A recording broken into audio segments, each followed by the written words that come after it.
Olá, Rádio Mateus 633, falando da cidade de Vila Velha para toda a internet. Hoje nós vamos meditar no tema a chamada para o serviço no reino de Deus, a chamada para o ministério no reino de Deus. Irmãos, quando nós olhamos para o texto sagrado, quando nós olhamos para a Bíblia, nós percebemos que 3 dos apóstolos, escritores do Novo Testamento, eles iniciaram as suas epístolas, as suas cartas, de maneira quase que idêntica. Olha, Romanos 1:1, né? Paulo escreve, Paulo, servo de Jesus Cristo. Em 2 Pedro 1:1, o nosso irmão Pedro, ele escreve, Simão Pedro, servo e apóstolo de Jesus Cristo. E Tiago 1:1 também começa a sua carta. Tiago, servo de Deus e do Senhor Jesus Cristo. Eles se viam como servos de Jesus Cristo, servos de Deus. O servir a Deus é uma manifestação clara do cristão. Pastor, mas não é privilégio só do cristão. É verdade, não é só privilégio. Nós vemos que em outras religiões, nós vemos até em pessoas que não têm religiões, que também são servos, né? Ou seja, que presta um serviço ao outro. Então a religião não é o que motiva a pessoa a ser um servo, né? Ser religioso não é o que motiva a pessoa a ser um servo. Eu imagino que muitos são servos, servem a outros por talvez uma necessidade psicológica, né? Talvez uma necessidade psicológica. A pessoa, ela percebe que ao fazer o bem, ao servir a outro, ela se sente satisfeita, ela preenche um vazio, né? Ela preenche um vazio. Então não precisa de uma religião. Às vezes é para satisfazer uma angústia, né? Para aplacar uma dor, né? De um isolamento, enfim, às vezes é por empatia, né? Ver outra pessoa sofrendo, se põe na posição da outra e pratica a servidão, né? Então a religião não movimenta isso necessariamente. Há um outro grupo que faz pela religião. Há um outro grupo que faz motivado pela religião. Tem religiões que estimulam isso, né? A pessoa a ser servo, a pessoa mostrar humildade. Mostrar humildade às vezes até mesmo no comportamento, no jeito de ser. Porque essas religiões que pregam isso, elas entendem que sendo servo, praticando a servidão, né, servindo a outros, é um caminho para alcançar a perfeição humana, se melhorar como pessoa. Ou então é um caminho para que ela chegue a um Deus. Então, tem pessoas que são movimentadas a praticar a servidão, a servir ao próximo, por uma necessidade psicológica, né? É um grupo. tem uma angústia, uma ansiedade, um vazio. Ela percebe que quando ela pratica isso, ela se sente bem. Né? Esse é um grupo, não tem nada a ver com religião. Tem um grupo que faz isso pela religião. Pela religião. A religião incentiva ele a fazer isso. Porque a religião deles entende que isso vai fazer com que eles sejam se aperfeiçoe como pessoa e isso os conduz ao Deus em que eles acreditam. Pastor, e o cristão não é assim? Não é assim. O cristão não é assim.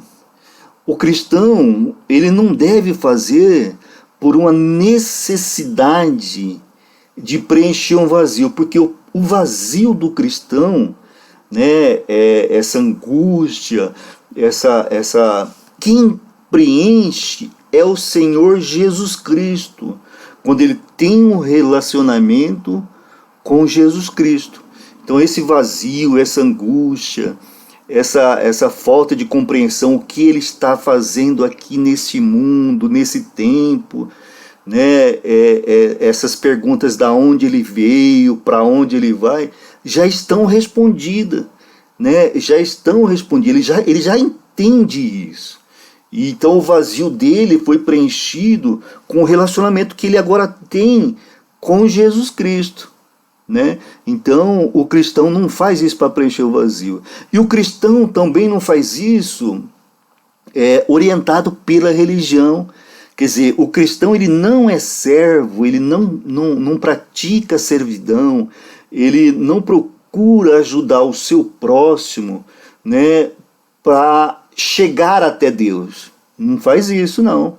Não faz isso para chegar até Deus, para ser salvo. Né? O cristão não faz isso, não é para melhorar como pessoa. Não é para melhorar, não, ele não faz isso para melhorar como pessoa, se aperfeiçoar e talvez voltar num segundo momento como um ser mais aperfeiçoado. Não é isso. Então, servir para o cristão não é um caminho até Deus. Não é um caminho até Deus. Pastor, então por que o cristão faz isso? Por que o cristão ele é servo? Porque o cristão ele é servo porque ele encontrou Jesus Cristo, porque ele tem um relacionamento próximo com Jesus Cristo, porque o cristão ele passa a ter a mesma mentalidade de Jesus Cristo, ele passa a ter o mesmo caráter de Cristo, e porque ele confia em Jesus Cristo, que Jesus Cristo o salvou de ir para o inferno, então ele começa a praticar essas obras. Ele não pratica as obras de servir para ser salvo. Ele pratica as obras de servir porque ele foi salvo. Então as obras de servir do cristão, a manifestação de servir do cristão é resultado da sua salvação em Jesus Cristo. Ele deve fazer isso sem esforço. Ele deve fazer isso como algo natural. Ele deve fazer isso como algo alegre, sem peso. Sem peso.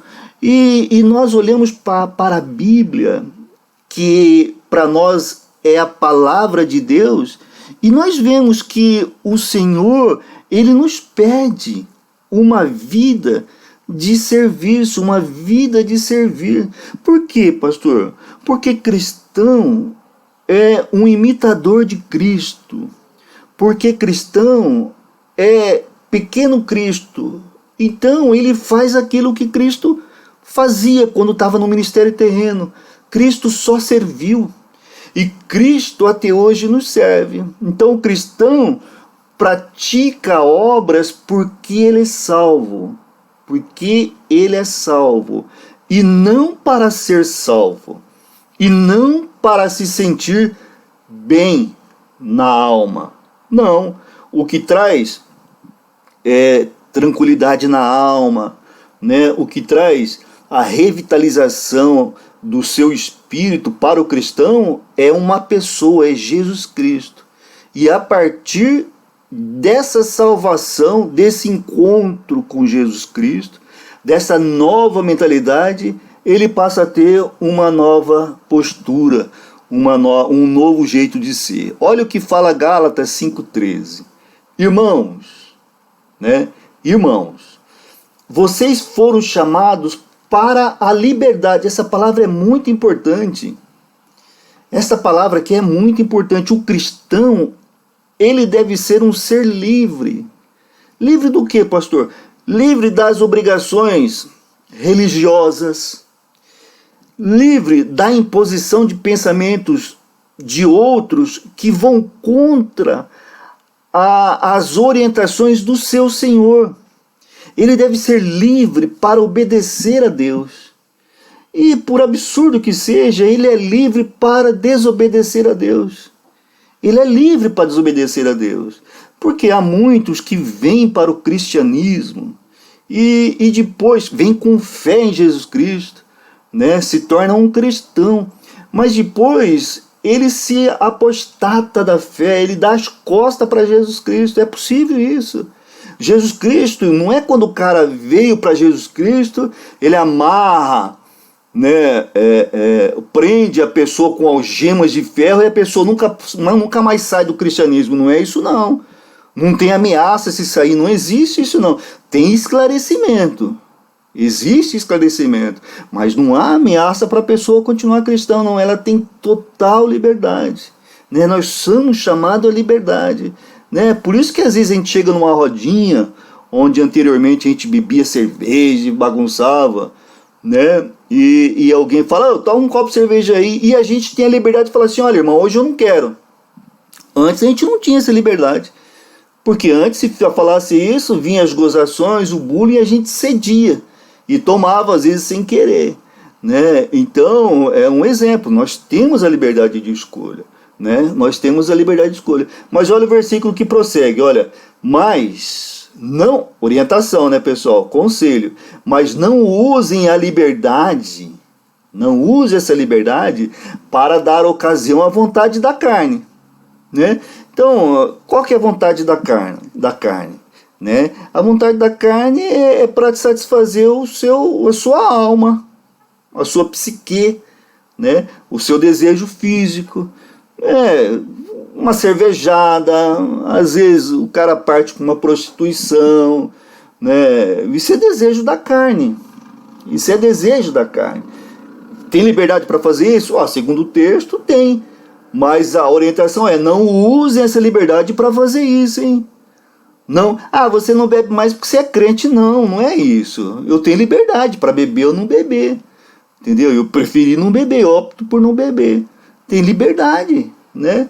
Então, olha, não use a liberdade para dar ocasião, ou seja, satisfazer a vontade da carne. Pelo contrário, quer dizer, ao contrário disso, sirvam uns aos outros mediante o amor. Quer dizer, não é para você ter liberdade para você agora viver do jeito que você quer, fazer o que você deseja. Agora eu vou, né, biscatear, agora eu vou prostituir, agora eu vou tomar todas, agora não vou pagar ninguém. Não, não é isso, não. Não é isso, pelo amor de Deus, não pensa assim, não é isso. Não é isso. A liberdade que nós temos é que nós éramos escravos de Satanás. Nós vivíamos de praticar erro. Nós vivíamos de enganar pessoas. Nós vivíamos de querer levar vantagem em tudo. Hoje nós nos livramos disso. É em Jesus Cristo. Então nós temos que usar essa liberdade para servir, para auxiliar, entendeu? Para ser algo de positivo para uma outra pessoa, né? Mediante o amor. Quer dizer, não é mediante paga, não é para receber dinheiro, não faz isso para aumentar o dízimo, para receber oferta, não faz isso para ser... Não é isso, é por amor, né? É por amor, entendeu? Que nós devemos fazer isso. A liberdade é para servir aos outros mediante o amor. Olha o que fala o versículo 14, ainda de Gálatas. Toda a lei se resume num só mandamento. Ou seja, todo o Antigo Testamento, dá para a gente entender isso aqui, todo o Antigo Testamento, ele se resumia a um só mandamento, ao novo mandamento de Jesus Cristo, né? Mas também dá para entender assim, ó, toda a ordem de Jesus Cristo, né? Toda a ordem de Jesus Cristo se resume a um só mandamento. Qual, pastor? Ame o seu próximo como a si mesmo. Ame o seu próximo como a si mesmo. Você se ama? Se você não se ama, tem problema aí, hein?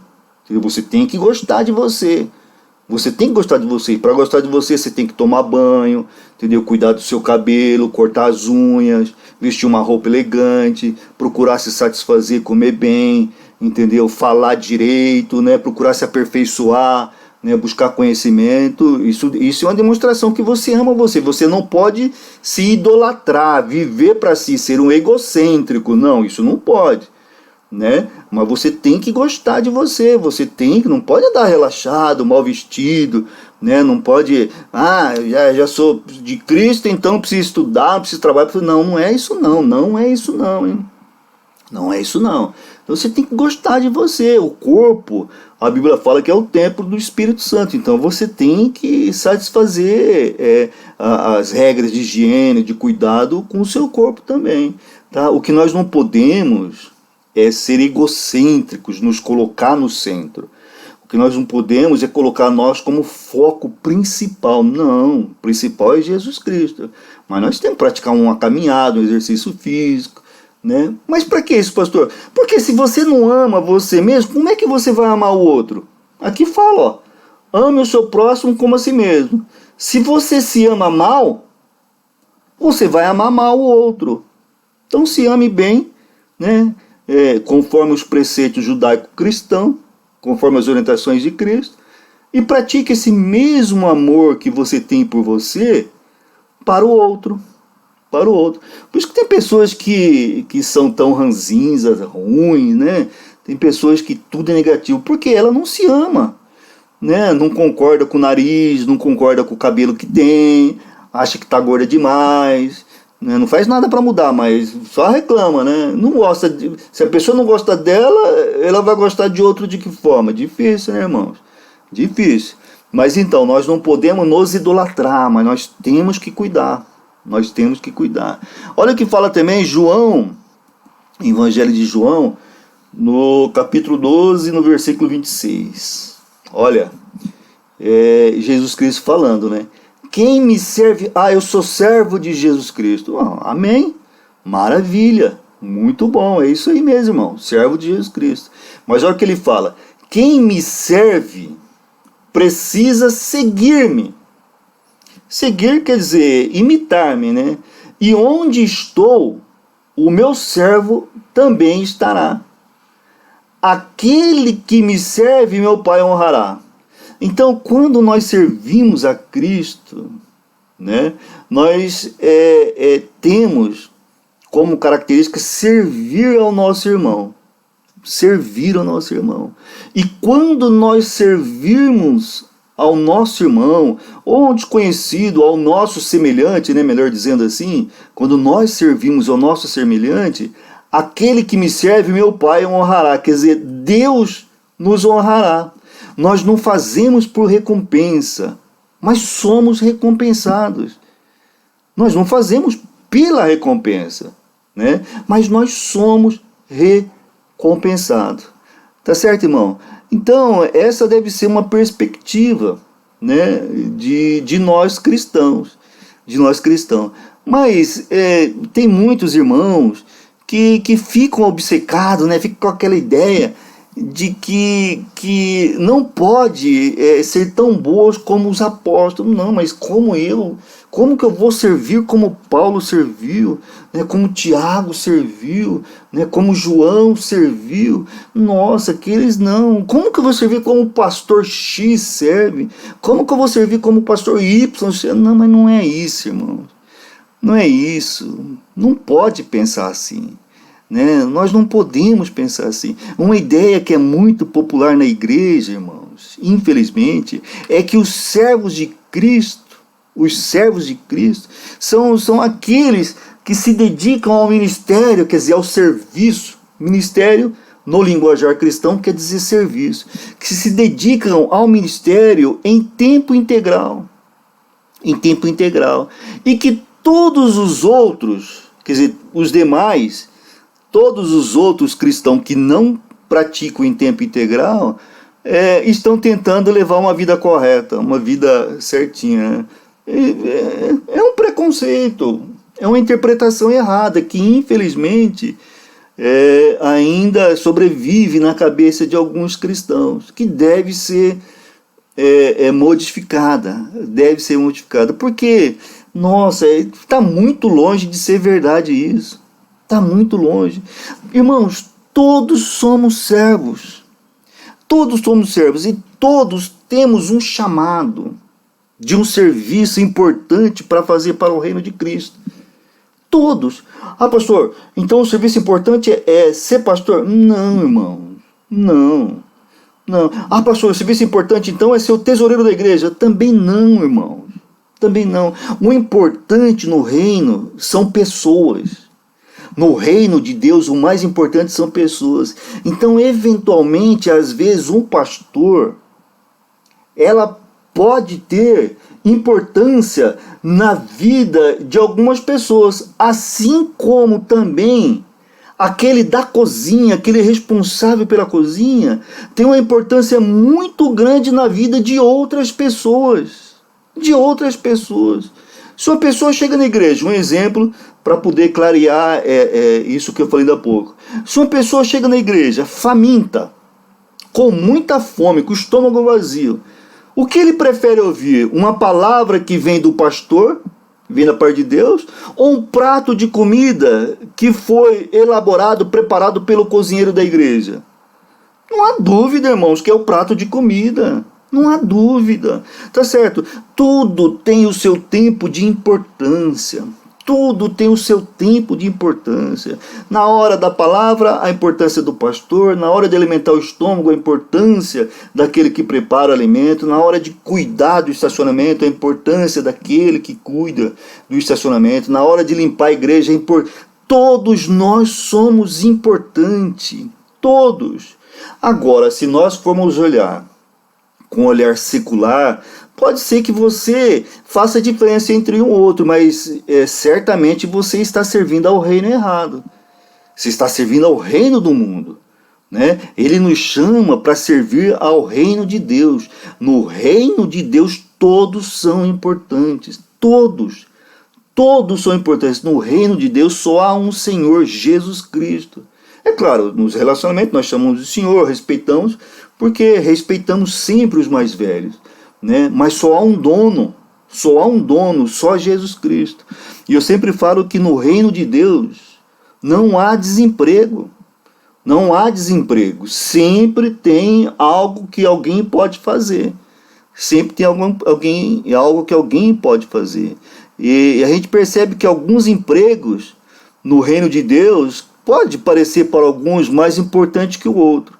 Mas isso é apenas porque o olhar humano que olha para isso. Não pode ser assim. Não pode ser. Nós temos que olhar com o olhar de Cristo. Cristo não faz acepção de pessoas. No reino de Deus, todo serviço é importante. Qualquer obra que proporcione um avanço do Evangelho, né, ou que sirva a uma necessidade dentro do reino de Deus é valiosa, irmãos. Qualquer obra. Porque, olha, nem todos podem estar no campo, né, no campo missionário, fazendo a obra. Sair daqui lá para a África, né? Amém, que a pessoa tem essa oportunidade, né? Mas não é para todos. Não é para todos. Mas a verdade é que todos nós podemos compartilhar o Evangelho com um vizinho, com alguém. Porque é impossível você passar uma vida inteira e não surgir uma única oportunidade de você falar de Jesus Cristo, né? E sempre que nós nos colocamos à disposição de servir, sempre quando nós nos voluntariamos, né? Porque no reino de Deus é voluntariado, sempre quando nós nos voluntariamos para servir no reino, aparece a oportunidade, né? E outras pessoas cantam Cantam muito bem, louvam, né? Muito bem. Amém, amém. Agora, outros que não têm uma voz assim tão bonita, pode ajudar financeiramente, com oferta, com dízimo. Porque o dinheiro também não cai do céu, né, irmãos? Né? O que precisa ser bem administrado, bem fiscalizado, para que não haja oportunidade de Satanás tocar o coração dos irmãos e fazer coisa errada com os recursos financeiros que Deus proporciona, né? Mas se não tem uma boa voz, se não tem nenhuma habilidade, pelo menos com uma oferta, né, pode ajudar, né? Deus nos ajuda, porque você imagina, olha, aquele que foi ser missionário lá na África, ele não chega no balcão da empresa de aviação e fala assim, eu estou sendo missionário para a África. Ele não ganha o bilhete de graça. Ele lá não vai comer de graça. Então tudo tem custo, né, irmãos? Nós não somos desse mundo, mas nós vivemos esse mundo. Então às vezes uma ajuda financeira ajuda, né? E Deus nos convida a realizar a sua obra aqui no mundo. Deus nos convida. A hora que nós entramos para o exército do Senhor, né? A hora que nós aceitamos a Jesus Cristo, que passamos a ser servo de Jesus Cristo, olha, já tem algo que nós podemos fazer, né? Para a sua obra aqui no mundo. Quer seja uma tarefa pequena, de poucas horas, né? De poucos momentos, né? Ou uma tarefa de tempo integral. Aí cada coração, cada situação para cada um, né? Mas o correto é que nós temos que fazer algo para servir ao Senhor. Porque fazendo isso, nós teremos satisfação na alma, né? Nós teremos satisfação na alma, porque nós estamos cumprindo uma orientação do Senhor, tá certo? Nós estaremos participando na expansão do reino de Deus, e nós seremos aqui na terra instrumentos de Deus para abençoar outras vidas, tá certo, irmãos? Então nós não podemos nos prender ao título do ministério. Não. No reino de Deus, não. Nós temos que servir ao reino de Deus. Pode ser dirigindo uma igreja, né? Pode ser dirigindo 2 igrejas, ou pode ser um canal na internet. Pode ser com um canal na internet. Às vezes Deus chama você para poder dirigir uma igreja, 100 pessoas, né? 200 pessoas no máximo. Às vezes chama você para dirigir um canal na internet, 100 mil pessoas, 1 milhão de pessoas, né? Então, sabe, irmão, não se prenda ao título, não. Servir com amor, com o desejo de ser usado por Deus, mediante o amor. Por quê? Nós devemos servir com amor, porque aquele que serve a Deus com amor, Deus honra. Então, irmão, quer seja dando dízimo, uma pequena oferta, quer seja sendo o porteiro da igreja, quer seja aquele que organiza os bancos da igreja, quer seja aquele que canta louvores na igreja, quer ser aquele que prega, o importante é servir com amor. No reino de Deus não há desemprego. Não há desemprego. Tá certo? Vamos orar. Senhor meu Deus, Pai amado, obrigado por esse tempo. Obrigado por essa palavra que nos coloca na posição de entender a diferença que há no reino do mundo, né, do mundo secular, com o reino do Senhor. No reino do Senhor o importante é o ser humano. No reino do Senhor o importante é o homem. E o Senhor quer nos usar para servir uns aos outros. Servir uns aos outros. Não, o Senhor não leva em conta o título. O Senhor não leva em conta o título eclesiástico. Não leva em conta a função. Mas o Senhor leva em conta o amor que cada um traz no coração. Obrigado, Pai. E que essa palavra seja verdade prática nas nossas vidas. Queremos pedir também, Senhor meu Deus, por aqueles que sofrem no corpo. Sabemos que um dia teremos um corpo glorificado, Pai. E que essas dores são dores de momento, que essas limitações são limitações de momento. Mas nós queremos pedir por aquele que sofre, para que ele tenha um tempo com qualidade de vida. E que isso seja, Senhor meu Deus, usado para convencer outras pessoas de que o Senhor é Deus. E que isso seja para que o Espírito Santo também convença outras pessoas de que o Senhor ainda faz milagre. Mas que não seja conforme a nossa vontade, mas conforme a vontade do Senhor. Pedimos também por aqueles que sofrem na alma, Pai. Que o Senhor possa estar trazendo a eles confiança e fazendo-nos entender que esse vazio, que essa insegurança, que essa falta de confiança só pode ser suprida pelo amor de Deus. Somente o amor de Deus pode suprir a falta de confiança, a falta de fé, a falta de esperança. Que essas pessoas possam ser tocadas pelo Espírito Santo e venham entregar, confiar toda a sua vida, o seu destino nas mãos do Senhor. Queremos pedir também, Senhor meu Deus, pelos relacionamentos na família, abençoe a família, projeto do Senhor. Abençoe os governos, Senhor meu Deus, delegação do Senhor. Assim como abençoe toda a sociedade, quer seja no trânsito, no comércio, nos hospitais, local de trabalho, aonde quer que haja humanos, que o Senhor se faça presente abençoando. Nós oramos, ó Pai, porque nós acreditamos. Nós oramos porque nós confiamos. Por isso nós oramos em nome de Jesus. Amém e amém.